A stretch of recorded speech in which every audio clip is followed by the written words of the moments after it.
Assalamualaikum warahmatullahi wabarakatuh. Izin memperkenalkan diri, nama saya Divani Pangstika dengan NPM 221506136 dari kelas PSTID kelompok 2D. Di video kali ini saya akan menjelaskan mengenai praktikum teknik digital percobaan kelima dengan judul pengkodean. Dari praktikum percobaan 5 ini, kami didampingi oleh asisten laboratorium. Yang pertama itu ada Kak Afrizal Yogi Pertama, ada Kak Ais Rahimatul, kemudian ada Kak Halimah Mufita, dan juga Kak Queenie Intanfilia.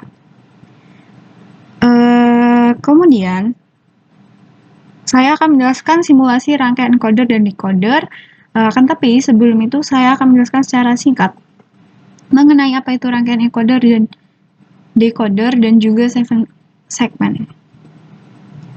Jadi rangkaian encoder itu merupakan rangkaian digital yang berfungsi untuk mengubah data yang pada inputnya menjadi kode-kode biner pada outputnya. Jadi misalkan kayak encoder ini bisa mengubah bilangan desimal menjadi biner seperti itu.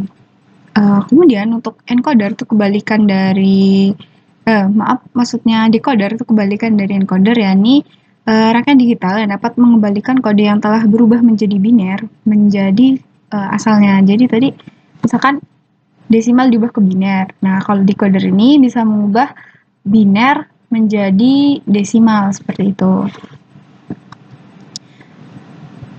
Nah, di rangkaian decoder itu sendiri untuk mengubah bilangan binernya menjadi desimal itu menggunakan 7 segment. 7 segment ini merupakan komponen elektronika yang dapat menampilkan bilangan desimal seperti itu. Nah, 7 segment ini terdiri dari segmen atau bagian-bagian yang digunakan untuk menampilkan angka dalam bentuk desimal. Nah, jadi di 7 segmen ini terdapat 7 batang atau 7 bagian gitu ya, untuk membentuk angka 8 menggunakan huruf A, B, C, D, E, F, sampai G. Atau juga bisa disebut dot matrix. Kemudian di segmen ini juga terdapat desimal point, yakni di sini di DP ini bisa menampilkan karakter seperti koma atau titik gitu. Nah, langsung saja di sini saya akan menjelaskan simulasi dari rangkaian encoder dan juga decoder.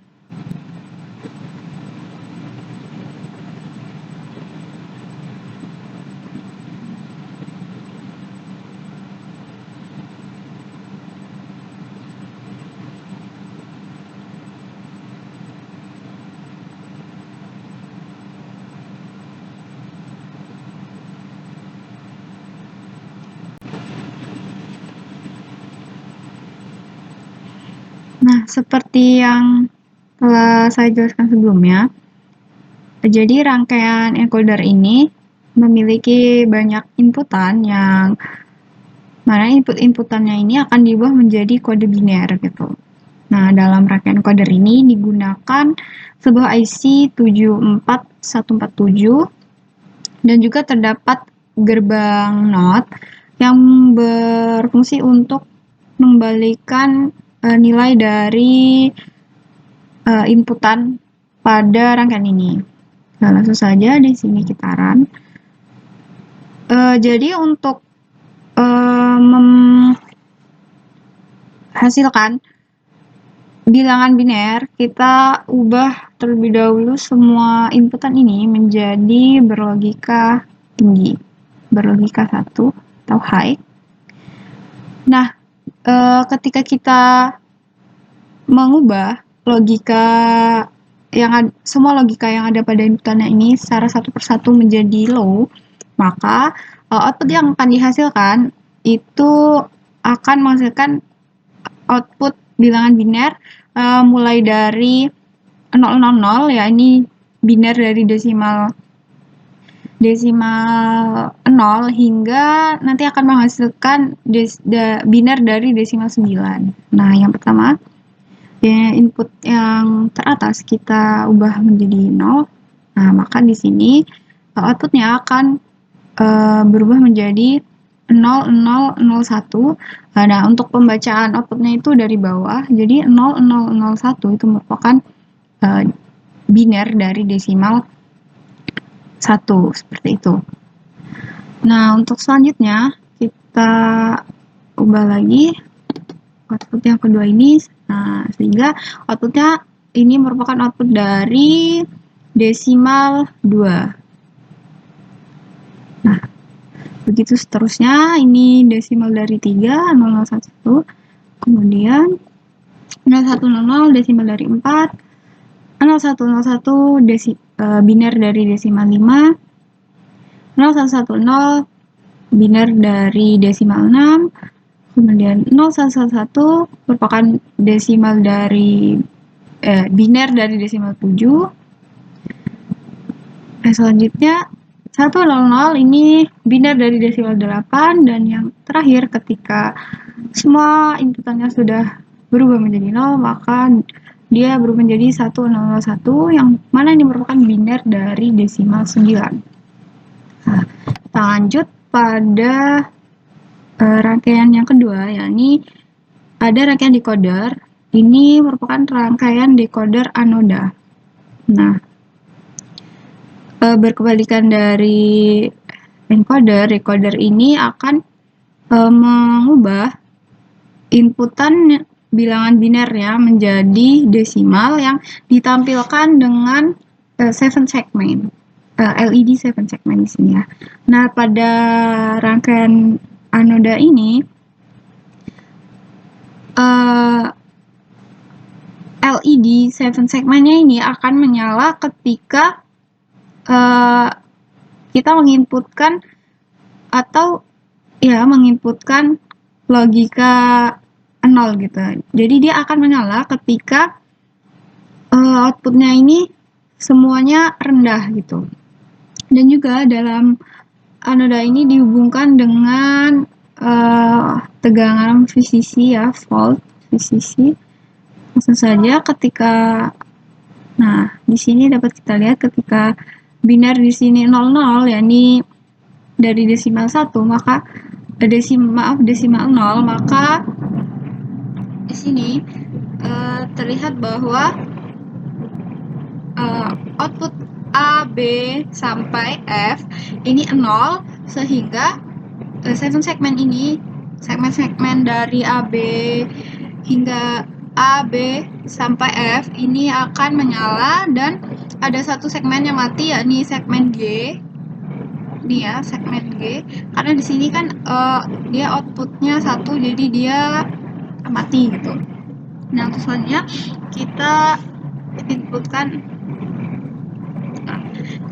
kita inputkan bilangan biner 001, maka akan dihasilkan desimal 1.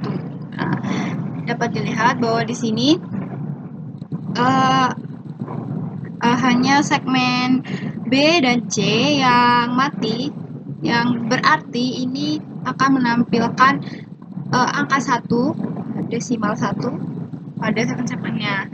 Ketika kita inputkan di sini 1010, maka akan tampil angka 2 pada 7 segmennya, dan ada segmen yang mati, ya ini segmen C dan segmen F ya di sini, sehingga dia tampil angka 2. Kemudian ketika kita menginputkan 0011, maka akan dihasilkan angka 3 pada 7 segmennya.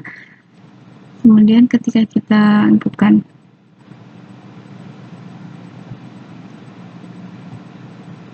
nol satu nol nol, maka akan tampil angka 4. Nah, di angka 4 ini karena karena kita menyebutkan 0100, maka yang menyala untuk menampilkan 4 ini, ya ini segmen B, C, dan F, G. Itu. Untuk selanjutnya, nah ketika menyebutkan bilangan 0101, maka akan tampil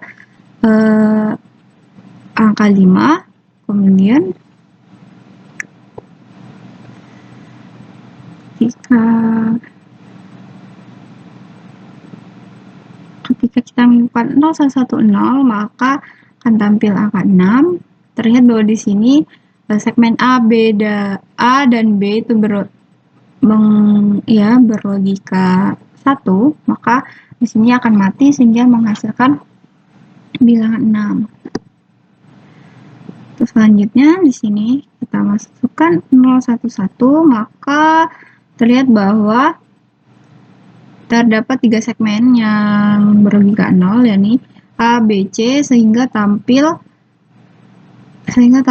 angka 7. Nah, selanjutnya ketika kita menemukan 100, maka di sini semua segmennya berlogika 0 yang berarti akan menyala. Nah, di sini dapat dilihat semuanya menyala sehingga menampilkan angka 8. Baik. Demikian ya mengenai rangkaian decoder anoda. Selanjutnya saya akan jelaskan mengenai decoder katoda. Nah, berbeda dengan decoder anoda, di decoder katoda ini dia akan menyala ketika output di sini ini semuanya berlogika 1.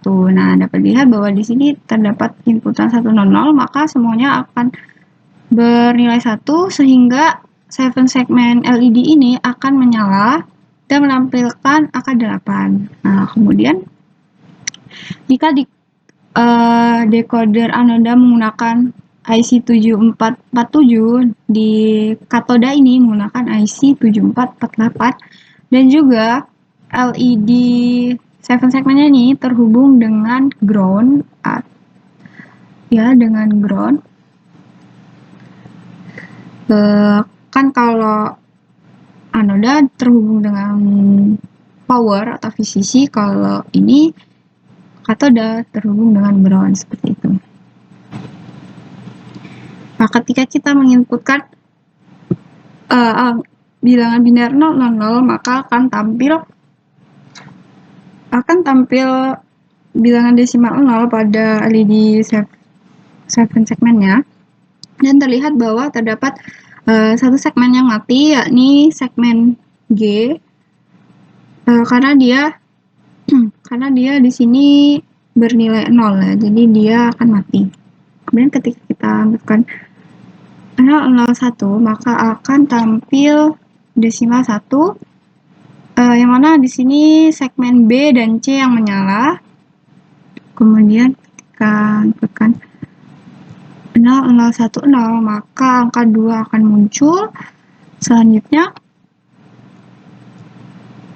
0011, angka 3 yang akan muncul, dan terdapat 2 segmen E dan F yang mati. Selanjutnya 0100, maka angka 4 akan tampil, dan terdapat 3 segmen, yakni segmen A, D, dan E yang mati sehingga menampilkan angka 4. Nah, ketika kita menginputkan input 0101, maka akan tampil bilangan 5 dengan segmen B, E-nya mati, dalam kondisi mati. Kemudian kita inputkan 0110, maka akan tampil bilangan 6.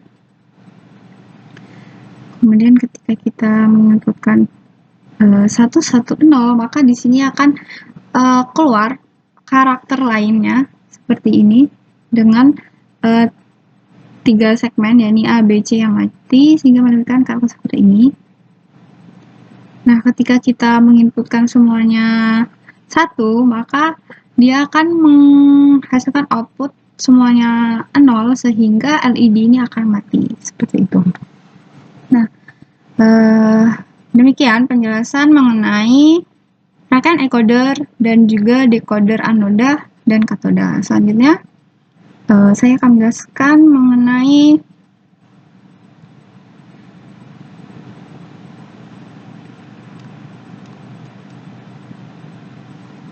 yang kedua, yakni kelebihan dan kekurangan dari decoder common anoda dan common katoda. Jadi untuk yang pertama itu dari segmen anoda sendiri, untuk keuntungannya yakni konsumsi daya yang lebih rendah, karena kan tegangan dalam seven anoda ini itu rendah, jadi dia juga konsumsi dayanya akan lebih rendah. Nah, karena konsumsi dayanya rendah, maka masa pakai dari LED 7 segmen anoda ini akan lebih panjang. Nah, untuk kekurangannya itu sendiri yang pertama ada logika yang terbalik. Nah, bagi pemula itu akan membingungkan karena kan di anoda ini segmennya, 7 segmen LED-nya itu akan menyala jika kita memberikan logika 0 gitu ya. Yang mana biasanya seperti yang kita tahu, biasanya kalau logika 0 itu kan berarti rendah gitu ya. Seharusnya mungkin kan mati gitu. Nah, kalau di anoda ini justru kebalikannya. Kalau rendah malah hidup gitu. Jadi itu akan sedikit membingungkan bagi seorang pemula gitu ya. Nah, untuk selanjutnya ini ada konfigurasi kabel yang lebih rumit. Nah, jadi di 7 segmen anoda ini membutuhkan resistor tambahan pada setiap segmen untuk mengontrol aliran arus yang dapat sehingga membuat konfigurasi kabelnya itu lebih rumit. Nah, untuk dari 7 segmen katoda itu keuntungan yang pertama itu logikanya intuitif. Jadi logikanya nih lebih dapat mudah dipahami untuk seorang pemula gitu ya kan. Di katoda ini dia LED-nya akan menyala ketika kita menginputkan logika high 1 gitu ya. Jadi dia akan menyala gitu. Dibanding dengan anoda yang kalau mau nyalain malah harus logika rendah gitu. Nah, berbeda dengan anoda yang dia membutuhkan resistor tambahan, di katoda ini tidak membutuhkan resistor tambahan sehingga konfigurasi kabelnya lebih sederhana. Nah, untuk kekurangannya sendiri itu karena dia butuh tegangan yang tinggi, maka juga konsumsi dayanya juga akan lebih tinggi dibanding dengan anoda. Nah, karena lebih tinggi, maka masa pakai LED-nya juga akan lebih singkat gitu ya, lebih pendek. Jadi bisa dibilang anoda ini akan lebih hemat gitu dari si katoda karena kan dia masa pakai anoda ini lebih panjang sedangkan kalau katoda lebih pendek seperti itu. Nah, untuk yang selanjutnya